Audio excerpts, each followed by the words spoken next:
Hello guys. जो आज का टॉपिक है वो है इंटर कॉलेज माइग्रेशन। ठीक है, सबसे पहले मैं कुछ चीज़ बता दूं। आपका कोर्स ट्रांसफ़र नहीं होगा। ठीक है, इसका मतलब ये है कि आप एक कोर्स से दूसरे कोर्स में नहीं जा सकते, लेकिन हाँ, आप कॉलेज चेंज करा सकते हो।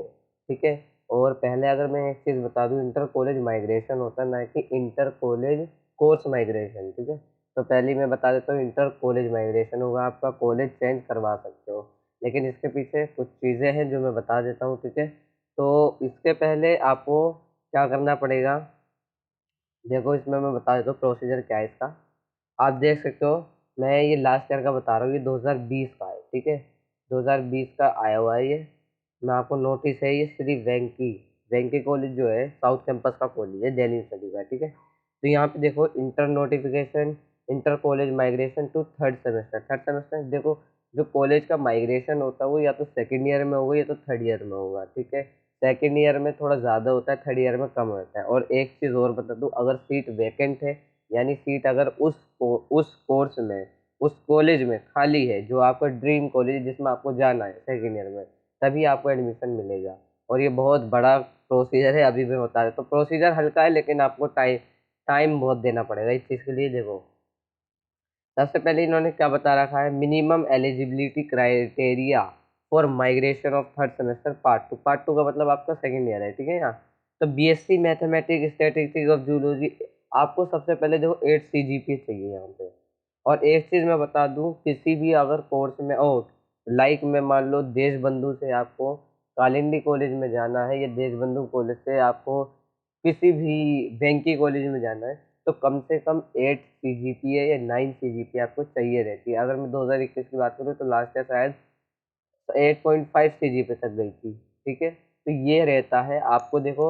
और बाकी जो सेमेस्टर्स में बैक नहीं होनी चाहिए, फर्स्ट एंड सेकंड सेमेस्टर में। ठीक है, candidate with backlog and CGPA below need not to apply. देखो, बैक वाले तो बिल्कुल नहीं, और जिनकी 8 सीजीपीए से कम है वो अप्लाई नहीं कर सकते।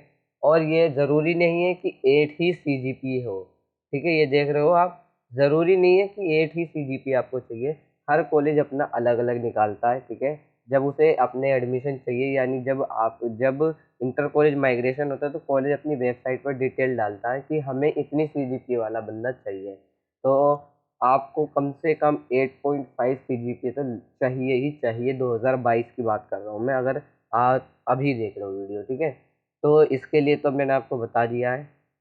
और यहाँ पे आगे देखो, इम्पोर्टेंट नोट्स क्या है। Inter college migration within the university of Delhi in the third semester में be allowed subject to availability of seats. देखो, वही है कि अगर सीट खाली होनी चाहिए पहले तो कॉलेज में, दूसरी आपको कंसेंट करना है प्रिंसिपल के दोनों कॉलेज से। लाइक आपको जो आज जिस कॉलेज में अभी आप हो और जिस कॉलेज में आपको जाना है, तो आपको दोनों कॉलेज से प्रिंसिपल के एनओसी पे साइन कराने पड़ेंगे, जिसे हम बोलते हैं नो ऑब्जेक्शन सर्टिफिकेट।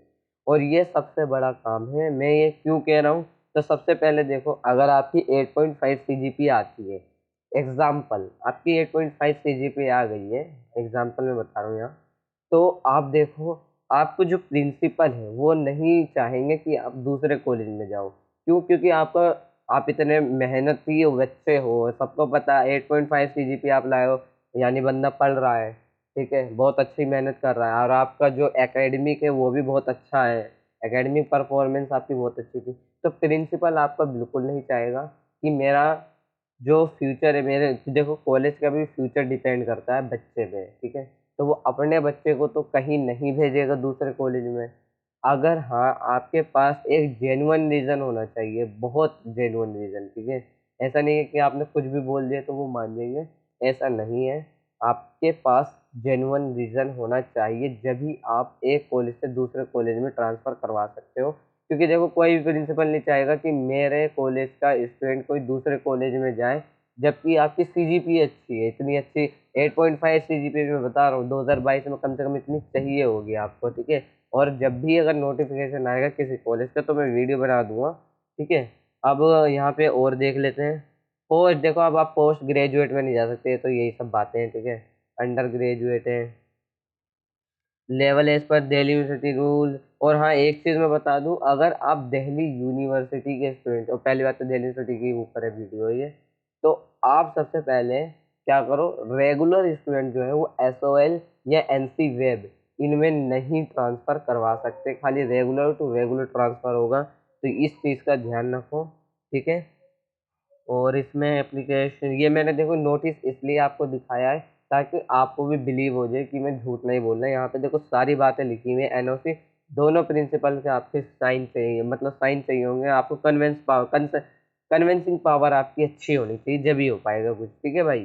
तो अभी ये देखो, application for migration from one college of university to another shall only be entertained by the principal if forward principal to college which migration is not necessary alternate enrollment number enter register by the register obtaining consent from both। वही है, आपको दोनों principal के sign चाहिए, वो sign चाहिए होंगे NOC पर, नो एग्जिस्टेंस सर्टिफिकेट, और no application below the percentage. देखो अगर आपकी 8 से भी कम है तो आपका नहीं हो पाएगा, ठीक है, वही सब है। और मैं अब थोड़े डॉक्यूमेंट के बारे में बात कर लेता हूँ, ठीक है, कि डॉक्यूमेंट्स क्या लगेंगे आपके। तो सबसे पहले आपके जो डॉक्यूमेंट्स हैं वो हैं आपके statements of marks first year and first semester and second semester part 1 under graduate course. ये देखो आपका, मैं अभी यहाँ पे सेकंड ईयर की बात करूँ, ऐसे ही थर्ड ईयर का भी नोटिस आता है जिन्हें थर्ड ईयर में चेंज करवाना है या फिर ट्रांसफ़र करवाना, माइग्रेशन करवाना है, ठीक है, तो उनका भी इसी तरीके से आता है। बट प्रॉब्लम यही है अभी कि मैं अभी यहाँ सेकंड ईयर का बता रहा हूँ, इसी तरीके से जब आप थर्ड ईयर का देखोगे तो यहाँ पे आ जाएगा third semester and fourth semester, ठीक है। अब यहाँ पे मैं सेकंड ईयर की बात करूँ तो यहाँ देखो लिखा हुआ है statement of marks first and second semester, आपको अंडर ग्रेजुएट आपकी मार्कशीट चाहिए इन्हें, ठीक है। ये आपका पहला डॉक्यूमेंट हो गया।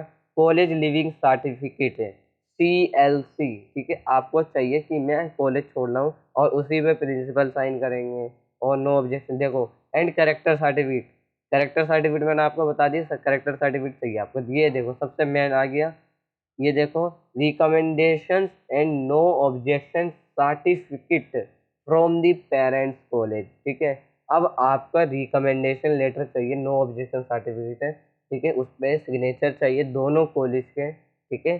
तो अब आप देखो कौन सा रीज़न दोगे जब भी कुछ हो पाएगा, जेन्युइन रीज़न होना चाहिए, पहली बता रहा हूँ। क्लास 10 सर्टिफिकेट, मार्कशीट और सर्टिफिकेट, ठीक है, क्लास 10 की जो है वो मार्कशीट भी चाहिए और सर्टिफिकेट चाहिए, और इंक्लूडिंग डेट ऑफ बर्थ जिसमें पेरेंट्स नेम होता है, आपका नेम होता है, ये सब। अगर आप किसी कैटेगरी में हो, रिजर्व्ड कैटेगरी से हो, तो आप अपना लगा सकते हैं SC ST OBC या CW या KM कश्मीरी माइग्रेंट या EWS, इनसे बिलोंग करते हो तो आपको हो जाएगा, ठीक है। ये सब डॉक्यूमेंट है मतलब, ठीक है। अब यहाँ पे आएगा क्लास 12th मार्कशीट, ठीक है, यहाँ पे आएगा क्लास 12th मार्कशीट भी चाहिए आपकी। और आगे चलते हैं, income certificate bye issue SC ST income certificate भी है आपका, और OBC से सर्टिफिकेट, नॉन क्रीमी लेयर चाहिए आपको, ये डॉक्यूमेंट है, ठीक है। और EWS ट्रांसफ़र सर्टिफिकेट, ये देखो हमें ये चाहिए, transfer certificate from school college as well as migration certificate from board, ये सब आपको चाहिए। और एक अपलोडर रीसेंट फोटोग्राफ, अभी की फ़ोटो आपकी चाहिए, यानी अगर आप जब भी मतलब ट्रांसफ़र करवाओ तो आपकी उसी टाइम की फ़ोटो होनी चाहिए, ठीक है। विदाउट सिग्नेचर होनी चाहिए, पहले बोल रहा हूँ, विदाउट सिग्नेचर और विदाउट स्टैम्प, ठीक है, कोई स्टैम्प नहीं लगनी चाहिए, कोई सिग्नेचर नहीं होनी चाहिए उस पर फ़ोटो पे। And signature as per requirement on the online register, ये सब है। मैंडेटरी एंटी रैगिंग सेल्फ सर्टिफिकेशन, ठीक है, दोनों कॉलेज से चाहिए आपका। बॉस नहीं, boss from candidate and parent guardian as per the, ठीक है, आपको ये चाहिए एंटी रैगिंग सेल्फ सर्टिफिकेट, ठीक है। और one identity proof issued by come competent authority is, अच्छा ये आपको देखो, आधार कार्ड लगा सकते हो, पैन कार्ड लगा सकते हो, वोटर ID कार्ड लगा सकते हो, ठीक है, गवर्नमेंट द्वारा जो भी इशू है आप वो लगा सकते हो, कुछ भी लगा दो, आधार कार्ड लगा देना, या अगर आप पे वोटर ID कार्ड है तो बहुत अच्छी बात है, वोटर ID कार्ड लगा दो। और self attested copy of passport and visa अगर फॉरेन स्टूडेंट हो, ठीक है, फॉरेन स्टूडेंट के लिए है ये। बाकी इसमें देख सकते हो आप, इसमें कुछ नहीं है, और मैंने वही बताया, इसमें ज़्यादातर जो मेहनत लगती है वो नो ऑब्जेक्शन सर्टिफिकेट में लगती है, और आपकी CGPA अच्छी होनी चाहिए, आप में बैक ना लगनी चाहिए, तो आपकी CGPA अगर अच्छी होगी तो आपका 101% चांस है आपका हो जाए एडमिशन, ट्रांसफ़र हो जाए। ठीक है, आगे की जानकारी के लिए यूट्यूब चैनल को हमारे सब्सक्राइब कर सकते हो और चैनल को लाइक कर सकते हो।